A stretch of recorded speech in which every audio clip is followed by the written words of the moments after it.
dimanche 24 juillet, aux Voix Vives, à Sète, année 2016, sur la place des éditeurs. Voilà, Brigitte, tu es femme poète, mais toute femme poète a une histoire. Et ton histoire commence dans le Bordelais et le Périgord noir, le pays de Jacou le Croquant. Alors es-tu une croquante? Alors en fait, ça a commencé sans moi, dirais-je, parce que dans le Périgord noir, ce sont mes ancêtres. Moi, je ne l'ai connu qu'en allant m'y balader ou en vacances avec ma famille.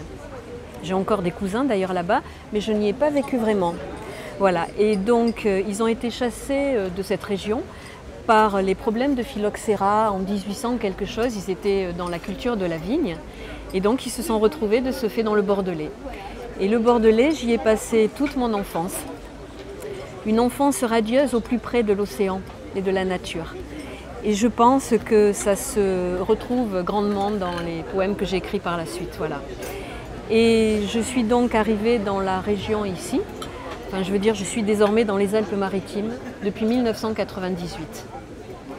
Voilà, le jour du printemps, collé au ventre de l'hirondelle. Je suis arrivée dans les Alpes-Maritimes. Les lumières océanes du Bordelais, Ouais. Océan Atlantique.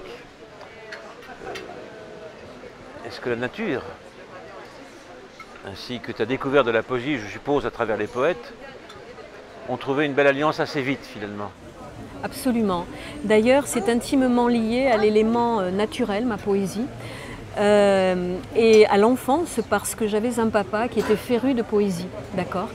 Et il y a quelque temps de cela, j'ai compris pourquoi, d'une part, j'écrivais de la poésie, pourquoi elle était beaucoup reliée à la nature, pourquoi aussi j'avais eu besoin de l'oraliser, et au-delà de l'oraliser, de la raconter, tu vois, pas forcément de la lire, parce que mon père, quand il me disait des poèmes, il me les récitait, nous étions en train de nous promener, tu vois, donc il n'avait pas avec lui un sac à dos avec plein de livres, il parlait comme ça, et il récitait à haute voix des poèmes.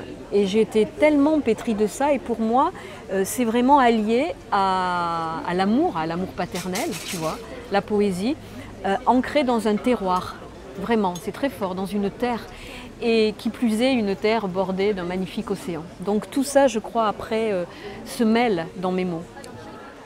Et de cet océan naturel, tu as vogué progressivement vers l'océan des mots. Oui, tout à fait. À un moment donné, dans un texte que je vais, je pense, dire tout à l'heure, je dis la chose suivante: le grand large des mots l'appelle. Moi, je t'ai connu sur une proposition peut-être de toi ou de Colette. Pour ta poésie, j'ai reçu un jour, aux éditions du Petit Véhicule, Le Chant des Dunes. Alors là, c'est aussi une autre alliance dont il faut parler. Entre toi, femme poète, et je te compare d'ailleurs à une femme poète mélusine, qui cherche toujours son indépendance et les feux de l'amour. Mais tu as travaillé énormément avec Gilles Bourjade, qui illustre par des femmes nues qui posaient ton chant de mélusine en quelque sorte. Ça a été une très belle alliance en effet.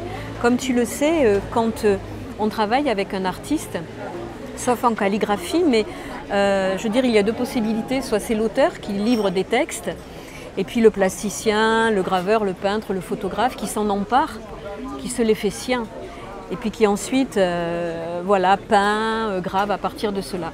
Là, ça a été donc dans ce sens-là. Je lui avais donné deux corpus de textes différents. Il a choisi celui-là. Et c'est vrai que j'ai été ravie de trouver après ces magnifiques peintures. C'est encre de Chine avec pastel à la cire, je crois, la technique. Mais tu sais, c'est un choc aussi, quand ensuite tu découvres comme ça ce qu'a fait l'autre personne. Puis il y a tout un dialogue aussi qui s'instaure, bien entendu, pour essayer de voir, bon, mais je ressens ça comme cela, là comme ça. Et c'est important. Et tous ces beaux nus qui dialoguent, je dirais plus qui dialoguent avec tes poèmes, c'est le corps de la femme, le corps île de la femme. Alors toi, en tant que femme poète, comment tu vis intérieurement l'art de Gilles Bourjade par rapport à cette donnée du féminin? Eh bien, je trouve que c'est extrêmement bien rendu parce que j'adore le féminin. Et d'ailleurs aussi dans mes textes, j'en parle beaucoup du féminin sacré. Et je trouve qu'il a extrêmement bien rendu, tu vois.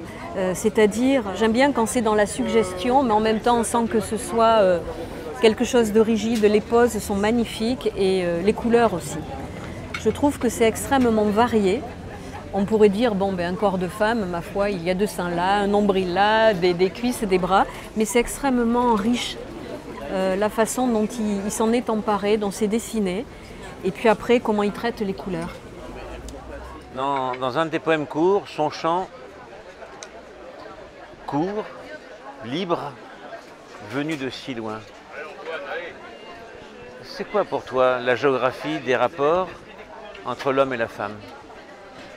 Je trouve, si tu veux, qu'il faut établir plein de passerelles et puis il y a une belle union entre l'homme et la femme. Je suis une femme, comme tu disais, un peu mélusine, qui essaie de chercher son indépendance, son autonomie, sa liberté, qui en même temps cherche l'amour, l'a trouvé par moments. Et donc je trouve que c'est beau, si tu veux, cette alliance du féminin et du masculin, et aussi en effet, comme tu l'évoquais tout à l'heure, en chacun de nous, en soi aussi, tu vois. Pas juste aller le chercher à l'extérieur, au niveau de l'homme en face, être humain ou amoureux, mais aussi au sein de sa propre personne. Je cite un de tes vers, « Les sentiers étriés du soleil ». Est-ce que ces images venant de toi, tu les retrouves traduites dans les portraits, les nus de Gilles Bourjade? Oui, oui, et je les retrouve essentiellement dans la couleur, tu vois. Parce que pour moi, étrier de soleil, bien entendu, ça signifie comme laminé de soleil, c'est très fort. Donc il y a des ocres très chauds, des rouges, des orangés, et c'est beaucoup dans la couleur, tu vois, son traitement de la couleur. En exergue de ton livre, tu as choisi de citer Jean-Marie Leclésio, je crois que c'est le livre Désert. Cela t'a-t-il invité à trouver le titre de ton livre, Chant des dunes? Non, alors moi j'ai en effet beaucoup de mal toujours à trouver des titres à mes ouvrages. Et pour une fois, ça m'est venu spontanément. Voilà, parce que pour moi c'est un grand chant, cet ouvrage. D'ailleurs, il se décline en 4 chants, chant premier, chant deuxième, etc. Et au bord de l'océan, il y a donc beaucoup de dunes que je parcourais enfant, même adulte. Et je me suis rendu compte d'une chose, une fois en faisant des glissades sur la plus haute de la région, qui est la dune du Pilat. Tout d'un coup, j'ai entendu un son qui m'accompagnait, tu vois, lorsque je descendais comme ça. J'ai dit, mais qu'est-ce que c'est? Et c'était une musique, c'était comme un chant. Et comme on est vraiment pétri de son enfance, et moi particulièrement, elle est vraiment omniprésente, donc ça a été pour moi évident que c'était ce titre-là.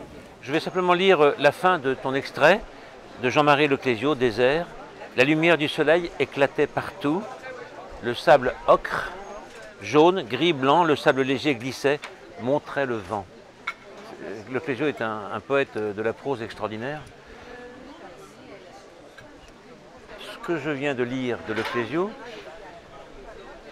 j'ai l'impression que Gilles Bourjade a traduit aussi cette citation. Absolument, oui, c'est vrai. Ouais.